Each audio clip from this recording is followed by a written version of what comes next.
네, 그럼 오늘 부동산 우리운을 함께 해주실 분 먼저 소개해 드릴게요.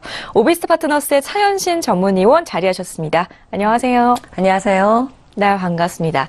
우리 전문위원님과 함께 본격적인 강의에 앞서서 지난주에 강의해 주셨던 내용이죠. 미군 렌털하우스에 대한 반응이 좀 뜨거웠기 때문에 몇 가지 질문을 드리고 시작을 해볼까 하는데요. 임대주택 사업에서는 공실률이 상당히 중요합니다. 그렇기 때문에 이 미군 렌털하우스의 공실률을 낮출 수 있는 방법이 또 따로 있는지 여기에 대한 부분 먼저 전문위원님께 체크를 해볼게요.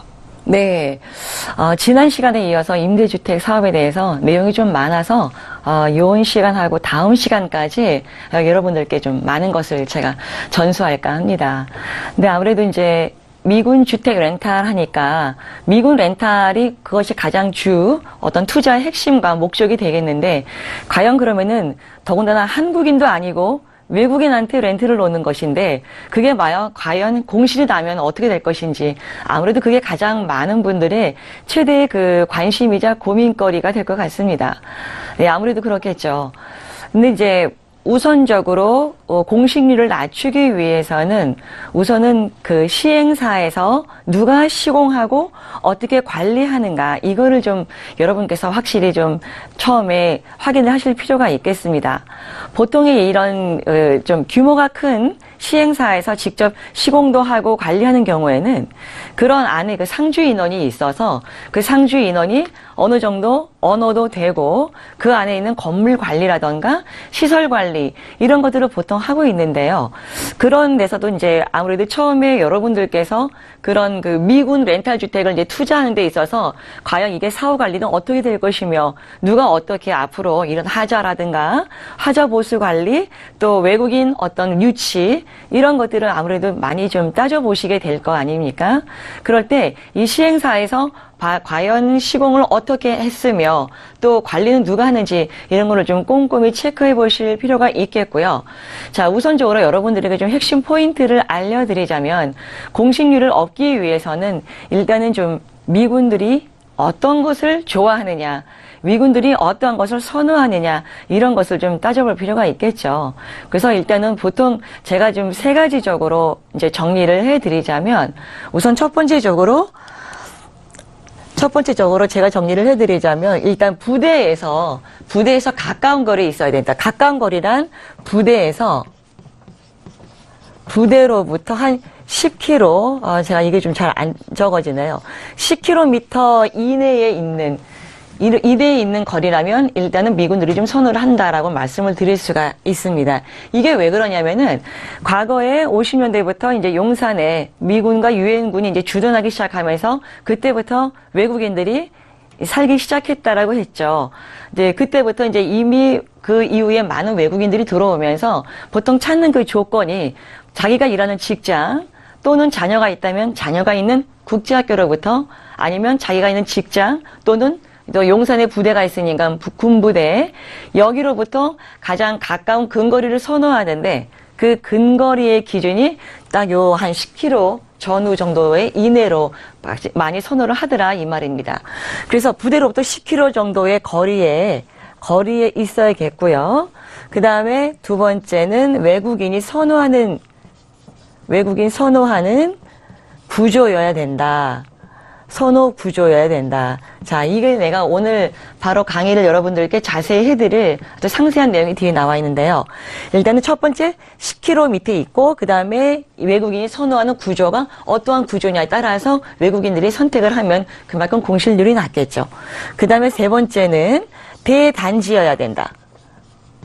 자, 보통 아파트가 됐든 주택이 됐든 이렇게 단지가 작거나 나홀로동이거나 이런 것보다는 좀 아무래도 그들만의 어떤 커뮤니티를 이루고 리그를 형성해서 좀 어떤 소통하면서 사는 어떤 그런 문화를 더욱더 좋아하기 때문에 대단지여야 되고 특히 요즘에 가장 핫한 평택 같은 경우에는 여기저기 우후죽순 난립합니다. 그런 가운데서 어느 정도 대단지와 타운을 형성하고 있는지 또 그 타운 안에서 관리사무소가 확실하게 있어서 관리가 정확하게 이루어지고 있는지 이런 것들을 잘 꼼꼼히 따져보시고 가장 중요한 거는 아무래도 이게 한국어가 아니라 언어를 쓰면서 중개를 하는 미군 전문 렌탈 중개업자의 역량도 상당히 중요합니다. 그래서 그 미군 렌탈 전문 중개업자를 잘 만나셔서 어떻게 내 집을 외국인에게 렌트를 놓을 것인가 이런 것도 가장 상담을 많이 받으시면서 투자를 하신다면 공식률이 좀 아무래도 좀 줄일 수 있을 거라고 그렇게 얘기를 하겠습니다. 네, 임대주택 사업에 투자하시는 분들 중에서도 또 외국어가 혹시라도 조금이라도 유창하지 않으신 분들이라면 걱정하실 내용인데요. 이 시행사에 있는 상주 인원들이 관리를 직접 해줌으로써 좀 공식률 제로를 노려볼 수가 있겠다라는 말씀과 함께 더불어서 또 미군들이 선호하는 주거지를 미리 파악하는 것도 입지 조건들 같은 것들을 좀 미리미리 파악하는 것도 한 가지 좋은 방법이다라는 말씀 들어봤습니다. 자, 그러면은 이 단독주택의 경우에는 시설이나 주택 관리는 누가 해주는지 그리고 또 비용은 얼마나 드는지도 궁금한데요. 네. 어떤가요? 그렇죠.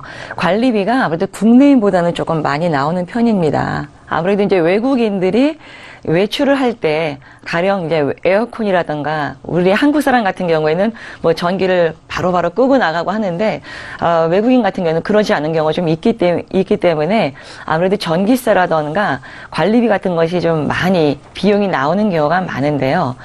일단은 이 관리 비용 같은 경우는 이제 두 가지가 있습니다. 보통들은 회사나 또 공공기관이나 또 해당 국가 부대에서 관리비를 다 월세와 플러스 지원해주는 경우도 있고 또 그것은 관리비는 따로 개인이 쓰는 만큼 내라 해가지고 그것을 분리하는 경우도 있기 때문에 그거는 어떤 개인차나 어디를 대상으로 렌트를 놨느냐에 따라서 그런 것이 조금 차이가 많이 있겠고요. 그 다음에 이제 관리 같은 경우에는 아까 말씀드린 대로 시행사 내에서 관리사무소가 안에 그 상주를 해서 뭐 본격적으로 건물 그런 시설 관리라든가 또 하자 관리 등등 여러 가지 관리를 하기 때문에 아무래도 좀 비용이 발생을 하겠죠. 그래서 비용을 발생을 하지만은 그래도 어떤 개인인 내가 직접 관리를 하는 것보다는 관리사무소라든가 또는 전문업체에 위탁 관리를 맡긴다든지 또 본인이 관리하든지 이렇게 세 가지 방법이 있는데 개별적으로는 그래도 좀 관리사무소나 어떤 위탁관리업체에 전문적으로 하는 곳에 맡겨두는 것이 비용이 좀 나가더라도 그것이 훨씬 더 낫겠다라고 말씀을 드리겠고요. 관리비나 공과금 같은 경우에는 보통 임차인이 내는 경우가 많은데 저 부대에서 관리비 어느 부분을 또 지원을 해주는 부분도 있습니다. 그럴 때 잘 꼼꼼히 해서 그런 거가 이제 바로 계약 시에 그 특약사항 같은데 내용을 꼼꼼히 넣느냐에 따라서 관리비도 많이 줄일 수가 있겠고요. 그렇게 정리를 하시면 되겠습니다. 최소의 비용을 절감할 수 있는 직접 관리하시는 방법도 있지만 여기에다가 시행사 직영 관리 그리고 이 전문 관리업체 아웃소싱을 이용하면 좀 더 수월하게 관리를 하실 수가 있다라는 말씀으로 정리 도와드리도록 하겠습니다. 전문위원님과 함께 렌탈하우스에 대한 궁금증 몇 가지를 먼저 풀어봤는데요. 그러면은 지난주에 이어서 계속해서 외국인 임대주택 사업 들여다보기라는 주제로 이슈 진단 시작을 해보도록 하겠습니다. 본격적으로 이제 강의에 좀 들어가 볼까요? 네. 지난주에 제가 이제 1950년 우리 전쟁이 끝난 후에 이제 한미 상호 방위 조약이 맺어진 다음에 바로 54년도에 발효가 돼서 이제 그때부터 본격적으로 용산에 미군과 유엔군이 주둔을 하기 시작했다라고 말씀을 아마 드렸을 겁니다. 자, 그래서 여기 보시면은 오늘은 이제 외국인 임대주택 공급의 역사를 한 번쯤은 저랑 살펴볼까 하는데요. 이게 보이실지 모르겠어요. 이게 58년부터 이 남산이라는 지역에 이제 공급이 시작이 되는데, 자, 남산에 이제 단독주택이 52주택 정도가 공급량이 되었습니다. 58년도에. 자, 저건 뭐냐면은, 여기서 말하는 남산이라는 건 뭐냐면은, 바로 그 남산 순환도로에서 연결이 되는 어떻게 보면 이태원동 1동이라고 볼 수가 있는데요. 이태원 1동 남산 순환도로에 과거에는 상당히 고급 주택이 많이 있었습니다. 면적도 넓고 또 정원도 넓고 그렇기 때문에 거기에서 많이 이제 어떤 고위 외국인 공무원이라든가 어떤 군부대 안에서도 좀 이렇게 지위가 높은 그런 분들이 많이 살고는 있었어요. 그래서 그때부터 이제 시작이 돼가지고 저기 보면 이제 62년도에 용산, 64년도에 한남, 60년 한남, 남산. 여기서 말하는 남산은 이태원동에 있는 그쪽을 얘기를 하는 거고요. 그래서 한남에서 용산 한강 해가지고, 여기 보시면은 남산 철거라고 되어 있는데, 여기 이제 72년도예요. 72년 남산. 이게 뭐냐면은, 남산 아파트가 옛날에 유명한 남산 아파트가 두 개 동이 이렇게 거기 북한남 상거리를 지나가다 보면은 남산에 두 개 동 아파트가 놓여져 있었는데 그때 내 기억에는 TV로 생중계도 한 바 있었습니다. 그 아파트 그거를 이제 완전히 철거를 하고 그런 것을 생중계를 한 적이 있었는데 그때 이제 그것이 없어지면서 이제 계속 이후에 한남동과 이태원 유엔빌리지 이쪽으로 계속 외국인 전용 주택 같은 것이 계속 이제 민간인도 시행을 하기 시작했고, 그래서 점점 공급량이 이제 늘어나기 시작했습니다. 그래서 이제 84년까지는 주로 이제 외국인 임대주택이 주로 미군이라던가 또 유엔군이 이제 위주로 해서 거의 이제 공공기관이나 우리나라 정부나 공공기관에서 이제 그런 주택들을 지어서 미군이나 유엔군에게 임대를 넣기 시작한 것이 이제 88년도에 서울 올림픽을 계기로 해서 많은 이제 외국인들이 국내로 들어오기 시작합니다. 그래서 각종 이런 외국 기업이라던가 대기업에서도 외국인 임원진을 많이 채용을 하고 또 임원진뿐만 아니라 외국인 직원도 많이 채용을 하면서 글로벌화 시대가 시작이 되면서 그때부터 본격적으로 이제는 그 전에 미군들만 위주로 했다가 이제는 외국 민간인들도 88 올림픽 그걸 위주로 해서 계속 많이 들어오기 시작합니다. 그러다 보니까 그때부터는 이제 임대인 주택 임대가 상당히 이제 호황을 이루기 때문에 많은 민간업자가 외국인 렌탈을 놓는 목적을 이유로 많이 이제 시행을 하죠. 그래서 고급 빌라, 외국인 임대 수익률 확정해가지고 상당히 많은 그런 빌라를 그동안 이제 많이 이제 분양도 하고 생겨나기 시작합니다. 그게 바로 이제 이태원, 용산 이쪽 일대에서 민간인이 시작하는 그런 외국인들 주택들 많이 이제 생겨나기 시작한 것이 이제 임대주택의 공급의 이제 역사가 되겠고요. 자, 그렇게 되니까 이제 많이 생겨나죠. 서로 이제 외국인이 임대 수익이 높다 보니까 서로 너도 나도 이제 짓기 시작합니다. 그게 용산이 지금 평택을 바라보는 게 과거에 용산을 바라보는 거랑 이미지가 약간 비슷하다는 걸 좀 저녁에 볼 수가 있겠는데요. 자, 그러다 보면은 항상 그렇습니다. 처음에는 이 공급량이 부족을 하니까 외국인들이 그냥 선택의 여지가 없이 그냥 공실이 나면 바로 임대에 들어가서 거주하고 할 수가 있는데 점점 많아진단 말입니다. 그렇게 되면은 아무래도 이제 그 안에 선호 구조라든가 입지, 각종 여러 가지 조건들이 더 많이 까다롭게 따져지게 되겠죠. 자, 과연 그러면 외국인들은 어떤 것을 선호하고 좋아하는가, 어떤 것을 선택을 하는가, 그것이 또 상당히 좀 궁금해지게 되겠죠.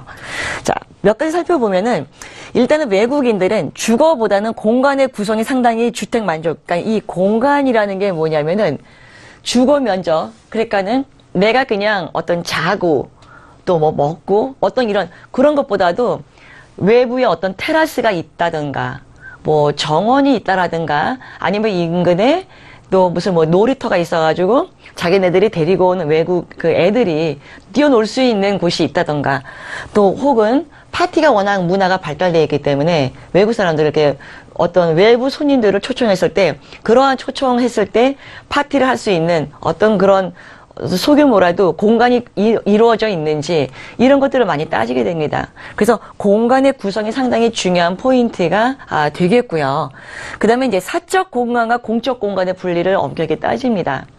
여기서 말하는 이제 사적 공간이라는 거는 외국인들 집에 요즘 뭐 우리나라 집들도 신규 아파트들도 워낙 이제 잘 짓기 때문에 거의 이제 비슷하게 그렇게 흘러갑니다만 얼마 전까지만 해도 이제 외국인들을 선호하는 그런 빌라나 이런 주택을 가보면은 사적 공간과 공적 공간이 좀 확실하게 구분이 되어져 있습니다. 그러니까는 얘기를 하자면은 흔히 우리가 말할 때 이제 마스터룸, 마스터 베드룸이라고 하죠. 그 마스터룸이라는 것이 이제 안방을 얘기하는 건데 그 안방이라는 거는 그 집의 주인이 거주하는 주인만의 거주 공간이죠. 그래서 마스터룸 안에는 마스터 베드룸이 있고 또 안방이 있고 또 안방에 딸린 침실이 따로 있습니다. 그리고 안방에 딸린 부부 욕실이 또 별도로 있고 또 거기에 서재가 있어가지고 안방 마스터룸 공간이 별도로 그 안에 마스터룸만 구분하는 중간 문도 설치할 정도로 상당히 이런 사적 공간을 많이 분리합니다. 그리고 나머지는 뭐 자녀방이라던가 또 손님들 어떤 비지터들이 왔을 때 거주할 수 있는 손님 게스트룸을 철저하게 별도로 분리를 한다는 거죠. 그래서 사적 공간과 공적 공간을 엄격하게 분리를 한다. 이제 그렇게 원하고 또 외국인 같은 경우는 이런 복층 구조도 상당히 좀 선호하는 편이라고 볼 수가 있겠습니다. 자, 그래서 이제 프라이버시를 중시해서 이제 공사 공간이 이제 꼭 분리를 돼야 되고 다소 좀 폐쇄적인 평면을 선호한다. 아까 말한 대로 이 안방에 관련된 공간, 마스터룸만 이 거실과 마스터룸 사이에 중문을 따로 해가지고 그 안에 안방 침실, 안방 서재, 안방 욕실 별도의 공간이 있고 안방 거실까지 따로 있을 정도로 상당히 철저하게 구분을 한다라고 이제 그런 뜻이어서 그런 것을 이제 선호를 한다라는 얘기고요. 또 침실과 거실 사이를 또 복도를 이용해서 명확하게 구분하는 걸 좋아하고 또 그 중간 통로에 식사실을 배치하는 것에 거부감을 좀 가지고 있습니다. 그래서 철저히 이 주방과 거실과 식당을 철저히 구분하는 이런 공간을 상당히 좀 좋아한다. 이렇게 볼 수가 있겠고요. 또 이런 계실화된 부엌 공간과 식당을 또 원할 수가 있다. 그 다음에 사용자 중심의 시설물을 선호합니다. 이 얘기는 뭐냐면은 이제 파티 문화가 발달되어 있지 않습니까? 이 외국 분들은 우리나라처럼 파티를 밖에서 하는 게 아니라 집안 내에서 파티를 많이 합니다. 그러다 보니까 외부 방문객들이 많이 이제 오다 보면은 입구에 들어오자마자 내 옷을 어디다 걸까? 또 이런 옷걸이라든가 행거라든가 어떤 이런 옷을 걸 수 있는 수납 공간 이런 것들을 현관에 많이 배치를 하는 경우가 많죠. 그래서 저도 이제 가끔가다 이렇게 외국인들을 이제 초대받아서 가보면은 조금 다른 면이 그런 겁니다. 그러니까는 옷을 이제 오자마자 어떤 손님들의 옷을 먼저 받아 걸 수 있는 그런 옷에 거는 행거라든가 수납 공간이 현관 위치 쪽에 있는 경우를 많이 봤기 때문에 그런 것이 조금 문화의 차이로서 알아두시면 좀 좋을 것 같고요. 예, 그래서 현관 옆에 손님의 코트를 걸 수 있는 옷장 설치를 더 희망을 한다. 이제 외국인들이 선호를 할 때. 그 다음에 이제 부엌 내부 다용도실이나 마른 음식이나 기타 물품 놓을 수 있는 그러니까 충분한 수납 공간을 원한다. 워낙에 파티를 많이 하고 잔치를 많이 하다 보니까 어떤 이런 먹을 거라든가 음식 같은 거를 상당히 많이 사놓습니다. 음식에 대한 재료도 많이 사놓기 때문에 그런 거를 충분히 보관할 수 있는 수납 공간 같은 걸 많이 선호하고 있고요. 침실 독립성을 강조하고 있기도 합니다. 자, 그러면은 외국인 부동산 선택 시에 중요하게 고려할 사항은 무엇이 있는가 한번 살펴보자면 일단 자신들의 습성에 맞는 주택을 구조를 선정을 하고 있습니다. 그래서 파티 등이 가능한 정원이 있는 고급 주택을 선호한다. 자, 정원이 있는 이 대목이 좀 중요한 건데요. 우리나라가 땅이 좋다 보니까 정원이 넓은 그런 주택을 흔하게 찾아볼 수 있지가 않죠.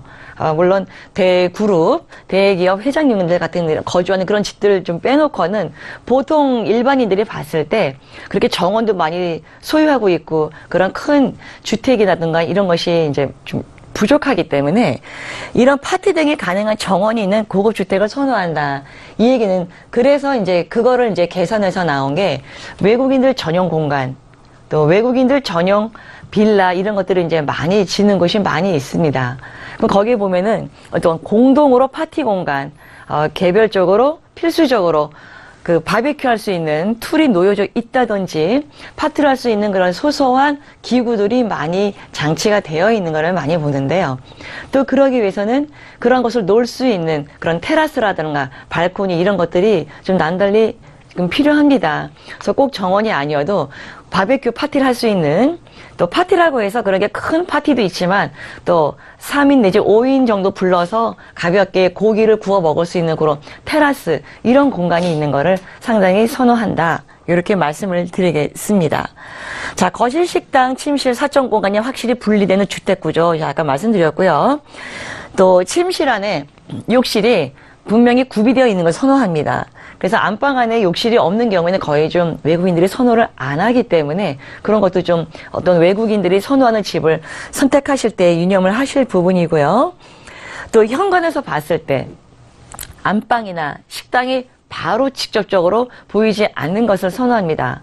물론 이제 평수나 구조에 따라 그렇게 설계가 이제 뽑아지는 경우도 있겠는데, 일단은 외국분들은 들어오면은 딱 현관에서 봤을 때 안방이나 식당이 바로 보이지 않으면 일단은 그것은 좀 통과가 된다라고 볼 수가 있겠습니다. 직접 보이면은 그런 거는 애초에 좀 설계를 뜨실 때 또 유념을 하셔야 될 부분이라고 이렇게 말씀을 드리겠고요.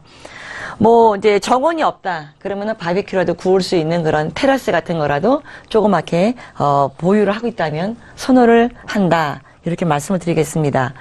자, 그리고 외국인들, 특히 자녀가 있는 분들은 그 자녀가 반드시 뛰어놀 수 있는 놀이터 공간을 또 상당히 중요하게 생각합니다. 그래서 그 주택 인근에 공공 어떤 플레이그라운드라고 하죠. 놀이시설이 있는지, 우리 자녀들이 놀 수 있는 그런 유치원이라든가 이런 공간들이 있는 것을 상당히 좀 선호한다, 이렇게 말씀을 드리겠고요. 자, 외국인들은 가장 선호하는 거는 아무래도 그들만의 커뮤니티를 좀 원합니다. 그래서 과거부터 현재까지 그래도 용산, 뭐 이태원 하면은 외국인들 많은 곳, 어떤 외국인 타운 이렇게 연상이 되지 않습니까?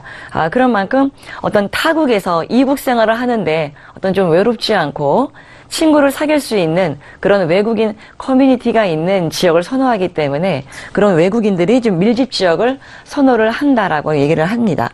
자, 자녀 교육과 직장과의 거리가 이제 주거의 결정이 됩니다. 자녀 교육과, 자, 자녀 교육, 그 다음에 직장. 직장은 뭐 부대, 또 일반 기업, 일하는 공공기관이 될 수가 있겠고요. 자녀 교육. 아무튼 이제 외국인들 국제학교가 많이 있죠. 서울의 연희동에 있고, 용산에 있고, 또 분당에도 있고, 상당히 많이 있습니다. 자, 그래서 그럼 외국인 자녀들에 대한 교육에 대해서도 상당히 또 어떤 이런 집중도가 강하기 때문에 자녀 교육과 관련된, 또 직장과 관련된 쪽에 인근에 있으면 일단 외국인들이 좀 선호를 한다, 이렇게 정리를 하시면 되겠습니다. 자, 여기 또 나왔네요. 직장에서 집과의 거리가 10km 미만을 선호한다. 가장 근거리, 흔히 얘기해서 가장 가까운 거리, 우리가 얘기할 때 한국인들은 보통 가까운 거리 하면은 3km를 얘기합니다.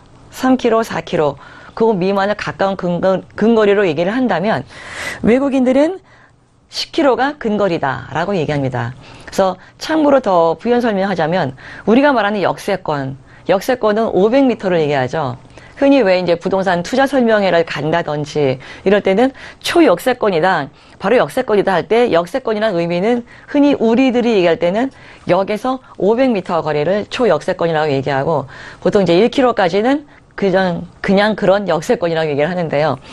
자, 외국인들이 말하는 역세권은 좀 다릅니다. 조금 더 멉니다. 우리 국내인들이 얘기하는 것보다는 훨씬 더 멀기 때문에 어떤 그런 것도 좀 많이 고려를 하시면 참고가 되겠습니다. 자, 전망이 좋고 조용한 주거지를 선호하고 있고요. 저 일본인 같은 경우에는 참고로 아파트를 좀 많이 선호하기 때문에 동부 이촌동 같은 데 가면은 일본인들이 많이 거주하는 것을 보실 수가 있습니다. 자, 선호 지역. 아까 말씀드린 외국인 밀집 지역을 선호한다라고 얘기를 했죠. 자, 1순위가 한남동입니다. 한남동에는 어떤 크고 작은 이런 단독주택이 좀 많이 있는데요. 과거에 비해서 요즘 많이 좀 없어져 가고 있죠. 또 뉴타운도 생기고 있고 뭐 이런 저런 이유로 인해서 없어져 가고 있는데 아직까지도 단독주택, 고급 단독주택이 가장 많은 데가 바로 이 한남동이라고 볼 수가 있습니다. 또한 또 성북동도 많이 있어요. 성북동과 한남동 쪽에는 많이 그런 대사관저도 많고 대사관도 많고 그런 것이 여기 있고요. 그 다음에 이제 2순위는 이태원동이라고 볼 수가 있습니다. 이태원은 이제 고급 빌라가 많이 있는데 이 고급 빌라가 왜 많으냐면은 이태원동을 뭐 많은 분들이 가보셔서 아시겠지만 흔히 우리가 얘기하는 뭐 35층, 40층 이런 고층 아파트가 없습니다. 다 그만한 4층, 5층에 그런 고급 빌라들이 많이 있기 때문에 거기에 이제 공동 테라스 정원도 있고 뭐 바베큐 정원도 있고 이런 식으로 있습니다. 왜 그런가 했더니 과거에 이런 미주 외국인들이 많이 살았을 시절에 그 외국분들은 어떤 이런 고층 아파트를 굉장히 싫어한다고 합니다. 아무래도 이게 이제 흔히 보면은 오피스 빌딩 같이 어떤 업무용 빌딩처럼 보인다 그래가지고 좀 어떤 쾌적한 주거성의 어떤 환경이나 그런 분위기, 느낌이 전혀 나지 않는다 그래서 어떤 그런 고층 아파트 같은 경우는 별로 좀 안 좋아하고, 그러다 보니까 단독에 가까운 그런 연립주택이라던가 고급 빌라 이런 것을 좀 많이 선호를 하는 편입니다. 자, 연희동 같은 건 3순위 아파트 여기도 많이 좀 선호를 하고 있고요. 성북동에도 이제 다가구와 주택이 별도로 어떻게 보면 한남동보다 지금은 성북동이 훨씬 더 고급스러운 대저택이 더 많다라고 볼 수가 있습니다. 그 다음에 이태원동에도 오피스텔, 어떤 외국인들 같은 경우에는 또 이제 뭐 영어 학원 선생, 또 급수가 낮은 그런 주니어급들은 또 작은 집에 살 거 아닙니까? 그런 경우에는 소형 아파트라던가 오피스텔 같은 경우도 많이 살고요. 또 방배동 같은 경우는 원룸 같은 경우도 이제 외국인들이 선호하는 지역이다. 이제 이렇게 보실 수가 있는데, 최근에 요것도 이제 용산 미군기지 이전으로, 여기 이제 미군기지 이전으로 오산과 평택. 자, 오산은 공군이 있고 평택은 육군이 있죠.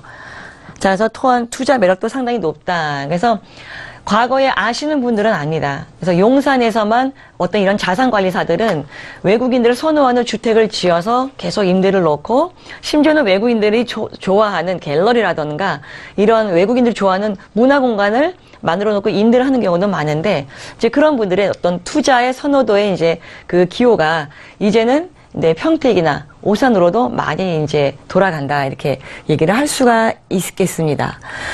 자, 그러면은 자, 평택 주한미군 재배치 규모 봤을 때, 자, 여기에 보면은 이제 소파 협정이 나오는데요. 자, 우리나라는 이제 한미 간 소파 협정이 맺어져 있습니다. 이 소파가 이제 뭐의 약자냐면은, 잘 써질까 모르겠네요. States of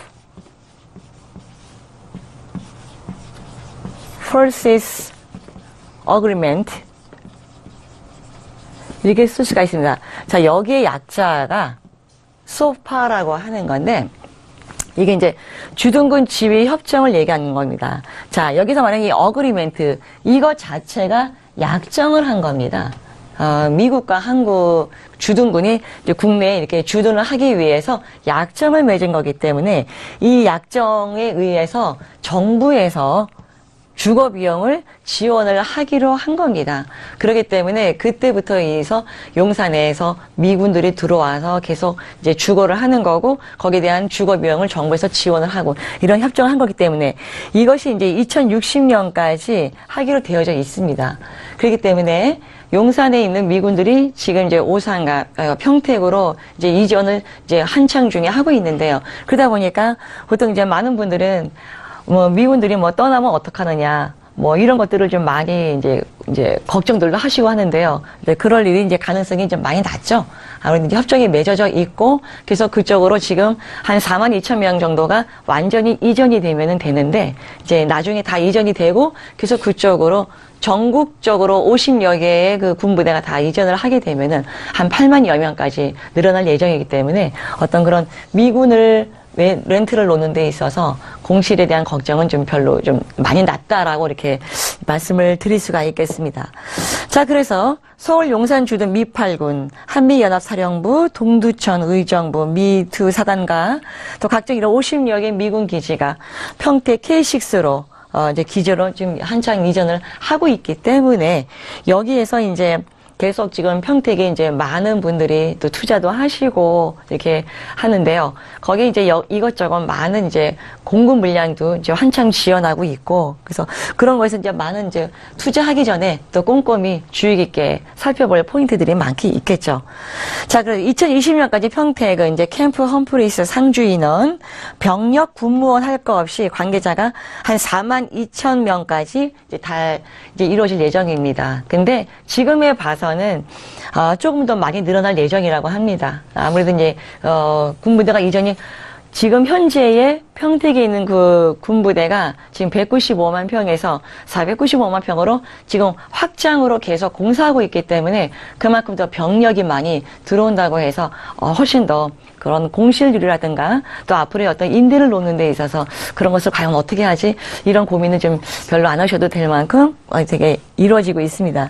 자, 그래서 처음에 외국인 주택 공급 역사부터 시작해서 그래서 외국인들이 어떠한 것을 선호하는지, 어떠한 지역을 원하는지 이런 걸 쭉 살펴봤고요. 그것이 지금은 이제는 외국인들이 많이 미군이 이제 이전하기 때문에 이제 평택이 과거의 어떤 60년대, 70년대에 그런 용사되어 그런 모습을 지금 많이 바라보고 있다고 볼 수가 있겠습니다. 그래서 한창 미군들이 들어오고 있고 주택도 늘어나고 있기 때문에 지금 한창 시작이죠. 산업시설도 들어오고 있고 그렇기 때문에 지금 그런 평택을 계속 서울과 오고 가면서 많은 그런 거를 좀 살펴보시는 것도 중요하다고 보겠습니다. 자, 그래서 일단은 요 정도로 하겠고, 이제 요 다음 시간엔 또 어떠한 것을 주의해서 좀 더 면밀히 계약 시에는 어떠한 조항이라든가 이런 거를 이제 다음 시간에 살펴볼 건데요. 일단 오늘은 저 1부 강의는 여기서 하고 잠시 후에 또 2부 강의에서 좀 더 세밀한 내용을 다뤄보도록 하겠습니다. 네. 외국인 임대주택 사업 들여다보기에 대한 알찬 정보 지금 생방송으로 함께하고 계시는데요. 가장 기초적인 내용이죠. 외국인 임대주택이 본격적으로 공급되기 시작한 역사부터 외국인들이 직접 거주할 공간이기 때문에 외국인들의 주거 선호 고려 사항들에 대해서도 꼼꼼하게 체크를 해주셨습니다. 지난 시간부터 계속해서 우리 차현신 전문위원과 함께 외국인 임대주택 사업을 주제로 공부를 하는 시간 가져보고 있는데요. 참 재밌네요. 같은 사람이 사는 집이지만 문화가 좀 다르기 때문에 그런 부분들까지도 좀 고려를 해서 하나하나 신경 써서 만들어진 집을 선택하는 게 좋겠다라는 생각이 드는 강의였습니다. 자, 이쯤에서 0441님께서 선곡해 주신 곡 We Don't Talk Anymore 노래 함께 들으시면서 잠시 차현신 전문위원의 이슈 정리 화면과 함께 분양 일정 그리고 참여 방법 메모하실 분들 위해서 화면을 다시 한번 정리해 드리겠습니다. 그리고 저는 잠시 후에 돌아와서 부동산 이슈 진단 외국인 임대주택 사업 들여다보기 계속해서 이어가겠습니다. We don't talk anymore. We don't talk anymore. We don't talk anymore like we used to do. We don't laugh anymore. What was all of it for? Ooh, we don't talk anymore like we used to do. I just heard you found the one you've been looking for. I wish I would have known that wasn't me. 'Cause even after all this time I still wonder why I can't move on just the way you did so easily. Don't wanna know the kind of dress you're wearing tonight, if he's holding on to you so tight, the way I did before. I overdosed, should've known your love was a game. Now I can't get you out of my brain. Oh, it's such a shame. We don't talk anymore. We don't talk anymore. We don't talk anymore like we used to do. We don't laugh anymore. What was all of it for? Oh, we don't talk anymore like we used to do. I just hope you're lying next to somebody who knows how to love you like me. There must be a good reason that you're gone.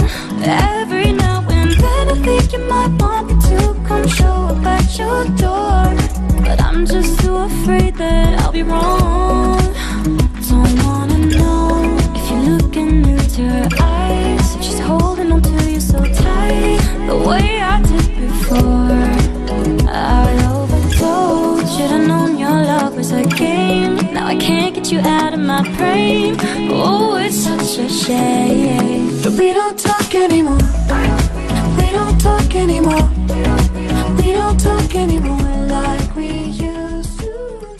네, 저희 부동산 올인원에서 제공하는 정보는 전문가들의 조언일 뿐 해당 부동산의 가치와 수익률은 보장하지 않는다는 점 다시 한번 고지 도와드리도록 하겠습니다. 그리고 계속해서 부동산 올인원 시청하시면서 궁금하신 사항들 생기시거든 전화번호와 문자번호 이용해서 연락 주시면 되겠습니다. 전화번호는 023153-2591번 통해서 전화 주시면 되겠고요. 문자번호는 무료 문자번호입니다. 013-3366-0110번 통해서 부담 없이 편하게 궁금하신 사항들 문자로 남겨보시기 바라겠습니다. 자, 계속해서 우리 전문위원님과 함께 이슈 진단 이어가 볼 텐데요. 좀 전에 공부해봤던 내용을 쭉 이렇게 살펴봤더니 외국인 임대주택 사업 투자할 때 고려사항들이 참 많던데요. 네. 그런 부분들을 좀 감수해 가면서까지 투자하려는 네. 분들 네. 상당히 다른 이유가 있을 것 같은데 어떤 네. 부분들 때문에 그렇다고 생각을 하시나요? 일단은 외국인들 하면은 임대 수익이 일단 국내인들한테 임대 수익을 놓는 것보다 일단 수익률이 좀 많이 높다라는 것이 우선은 가장 첫 번째 이유가 되겠습니다. 이제 과거에는 외국인들이 보통 우리나라 사람들한테 월세를 놓을 때는 월세에 대한 미납 부분이라던가 이런 것들이 상당히 많이 있었는데 외국인들은 1년치, 2년치를 한꺼번에 페이를 한단 말이죠.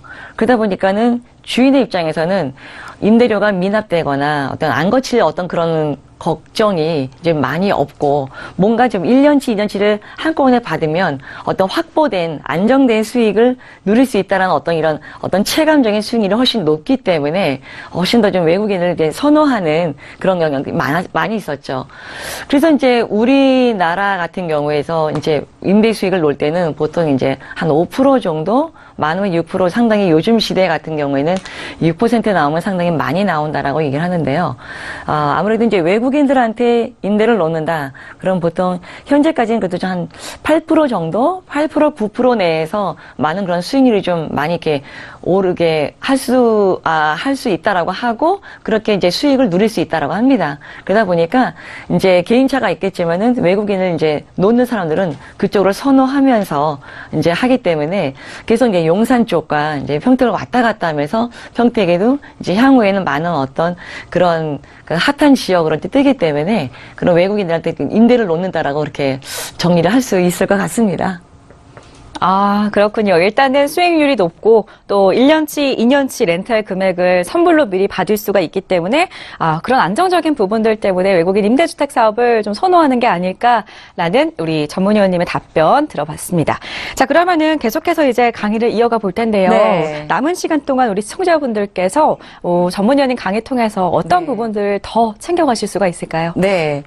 자, 그래서 이제 외국인들 수익률 높다. 뭐 요즘에 또 많이 그 수요가 많고 이제 미군들 공급이 딸린다 해가지고 여기저기 좀 많이 우후죽순 많이 짓는 거를 많이 봅니다. 그래서 이제 많이 이제 보시다 보면은 거기에 이제 서로 이제 자기네 주택들이 어떤 허위 가장 수익률이 높다, 허위 가장 광고된 경우가 상당히 많이 보실 겁니다. 그래서 보통 이제 뭐 이런 경우 많죠. 수익형, 뭐 수익 임대 보장, 또 뭐 확정 수익 이런 것들이 상당히 많이 이런 걸 보는데요. 이런 부분도 많이 보셨죠. 자, 이런 경우 이제 보면은 과연 어떤 것이 좋은지 옥석 가리기가 상당히 좀 힘이 들어요. 안 해보신 분들 같은 경우에는 반드시 이제 전문가, 미국 렌탈을 경험하신 주변의 지인이라던가 그런 경험했던 분들 또는 전문가들을 대동을 해서 이제 이런 외국인 렌트를 할 수 있는 집을 이제 투자를 하시면 되겠는데 항상 뭐든지 과장된 것은 안 된다라고 말씀을 드리겠고요. 또 허위 가장, 또 뭐 보장돼 있다, 임대가 다 맞춰져 있다, 뭐 이런 경우에 좀 상당히 좀 많이 다시 한번 주의 깊게 살펴볼 필요가 있다라고 그렇게 말씀을 드리겠습니다. 그래서 이제 어떤 미국 렌탈하우스의 수익률이 허와실을 본다면은 어떤 최근에 이런 기사들도 많이 있기도 해요. 신문에 보면 가끔 이런 기사들도 좀 약간은 보일 수가 있는데 중요한 거는 아까 말씀드린 대로 정말 외국인들이 무엇을 좋아하는지 또 어떤 걸 좋아하는지 또 이게 좋아하는 될 만한 그런 이유는 뭐가 있는지 아까 말씀드린 대로 거리, 내부 구조, 또 입지, 주변의 환경 등등 쾌적한지 이런 거를 다 봐야 되고요. 또 대단지인가. 가 보시면은 뭐 이게 작은 단지도 있고 큰 단지도 있는데 가급적이면 큰 단지에 정확한 사후 관리가 탄탄하게 이루어질 수 있는 또 거기에 미국 렌탈에 충분한 경험이 있는 전문 중개업자가 끝까지 책임지고 관리를 할 수 있는지 이런 것들을 좀 꼼꼼히 사전에 확인을 해보는 것이 중요하다고 보겠습니다. 자, 그러다 보니까 아까 말한 대로 우후죽순 난립한 거를 잘 살펴보시고 잘못된 정보로 투자자를 현혹하고 있을 수도 있습니다. 그래서 이런 것들 좀 꼼꼼하게 어떤 큰 돈을 투자를 하는 데 있어서 정말 꼼꼼한 주의 깊은 세심한 확인이 필요하겠고요. 보통 거기서 나오는 수익률보다 조금은 낮다라고 보시면 됩니다. 자, 왜 낮느냐? 외국인들이 1년치, 2년치를 선불을 다 페이를 하게 되면은 그 다 페이한 그 선 임대료가 다 순수익이 되는 것이 아니라 거기에서 관리비도 나가야 되고 심지어는 공과금도 내야 되는 경우도 많이 있습니다. 그래서 그런 것도 다 빼야 되겠고요. 또 전문 렌탈 중개업자가 소개했다면 그런 전문 중개업소의 소개 수수료까지도 고려를 해야 되기 때문에 그런 것을 다 감안했을 때는 흔히 이런 기사라든가 어떤 광고지에 나오는 그런 수익률보다는 훨씬 더 좀 낫다라고 생각을 하시면 좀 더 보수적으로 생각을 하실 필요가 있습니다. 자, 그리고 또 뭐 1차부터 몇 차까지 완판이 성공했다. 이런 것도 좀 꼼꼼하게 한번 주의를 새길 필요가 있겠고요. 이런 경우도 있습니다. 임대를 다 맞춰놨다. 이런 경우도 있는데요. 특히나 이런 외국인 같은 경우에는요, 뭐 군부대도 하나의 어떤 그런 정부니까 말할 것도 없겠고요. 이런 외국인 같은 경우에는 정말 등기가 돼 있어야 됩니다. 그 등기가 되어진 곳에 확실하게 명의가 되어져 있고 등기가 되어져 있고 또 당연히 준공이 나서 등기가 되어진 곳에 들어가지 지금 짓지도 않는 거 등기도 안 된 거에 임대가 맞춰져 있다. 이거는 조금 현실과 거리가 먼 얘기니까 그런 것들을 좀 꼼꼼하게 여러분들이 살피셔서 어떤 사전에 투자 전에 여러 번 임장 활동을 해보시고 또 어떤 언어 면에서도 어떤 나를 도와줄 수 있는 주변의 지인이라던가 전문 중개업자가 얼마만큼 영어를 하는 능력에 따라서 많이 그런 차이가 나기 때문에 그러한 부분들을 좀 살펴보시면 좀 리스크를 많이 줄일 수 있다라고 이렇게 말씀을 드리겠습니다. 네, 미군 렌탈하우스 투자할 때 좀 주의해야 할 사항들이라던가 허와 실에 대해서 낱낱이 파헤쳐 주셨는데요. 그런 부분들 꼭 기억을 해 두시기 바라겠고요. 마지막으로 외국인들을 대상으로 하는 사업이기 때문에 일이기 때문에 외국인들이랑 교류가 많아서 아무래도 좀 외국어를 잘 못하시는 분들은 임대주택 사업에 투자하기에 좀 망설여 하시는 분들 많이 계실 것 같아요. 네, 맞습니다. 투자하기 좀 회피하시는 분들 많으실 것 같은데 네. 정말로 좀 외국어를 한마디도 못해도 네. 투자가 가능할까요? 예, 맞습니다. 좀 믿기 어렵겠지만은 외국어를 한마디도 못해도 일단은 외국 분들은 집주인과 직접적으로 대면하는 것을 좀 꺼려합니다. 그렇기 때문에 반드시 가운데 에이전트를 놓고 3자가 중개 계약을 하는 것을 원하기 때문에 영어에 대해서는 별로 이렇게 좀 걱정을 하실 필요가 없는데 물론 그래도 외국어를 전혀 못하는 것보다는 그래도 한 번쯤은 대략적으로 내가 어느 정도 내용이 좀 해독이 될 수 있는 거라면 훨씬 더 유리하겠죠. 근데 아무래도 이제 미군 전문 렌탈 중개업소가 처음부터 끝까지 미군들의 어떤 그런 민원이라던가 뭐 집안 내에 하다못해 뭐 보일러가 고장났다 이런 경우도 보통 이제 중개업소에 연락이 가고 그 중개업자가 외군으로부터 직접 연락을 받고 그것을 다 중간에서 처리를 하기 때문에 사실상 외국어를 한마디도 못해도 지금까지 별로 이렇게 큰 뭐 위험이 있거나 어떤 불편이 있는 거를 별로 이렇게 경험은 하지는 않았는데요. 물론 아는 게 훨씬 좋겠죠.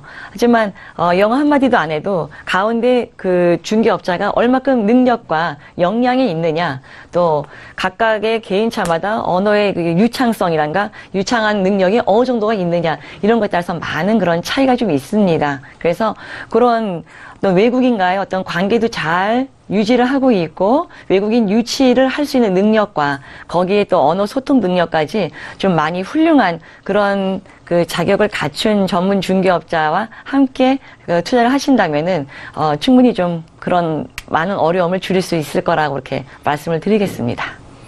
네, 영어에 대해서 별로 걱정하지 않으셔도 될 것 같습니다. 전문 관리 업체들이 있기 때문에 그런 부분들 이용해서 잘 활용을 하시면 좋겠다고 하니까요. 참고하시기 바라겠고요. 그렇다면 이제 그런 전문 업체를 또 잘 만나는 게 네. 우리 투자하실 분들의 참 중요한 부분일 것 같은데 네. 이런 중개인들, 관리 업체들을 어떻게 하면 일반인들이 좀 잘 골라볼 수가 있을까요? 네, 아무래도 이제 그 인근에 가면은 중개업소가 많이 있어요. 많이 있으면은 그 중개업소에 이제 내가 일반 국내인들을 임대를 놓기 위해서 많은 부동산에 내놓듯이 인근에 그런 렌탈하는 주택의 인근 중개업소에 이제 많이 공격적으로 좀 내놓는 그런 본인의 마케팅 노력도 필요하고요. 하지만 제가 그때도 얘기를 한 바 있었지만은 그 업체가 미군 하우징 오피스 주택과에 등록이 되어 있는 업체인지 이것을 좀 확인을 꼭 해보시라고 얘기를 하겠습니다. 일반적으로 아무래도 이제 뭐 용산에 가보시다 보면은 영어로 간판이 된 외국인 중개업소가 많이 있는데 지금 평택에도 보면은 그런 외국인 중개업소가 많이 있어요.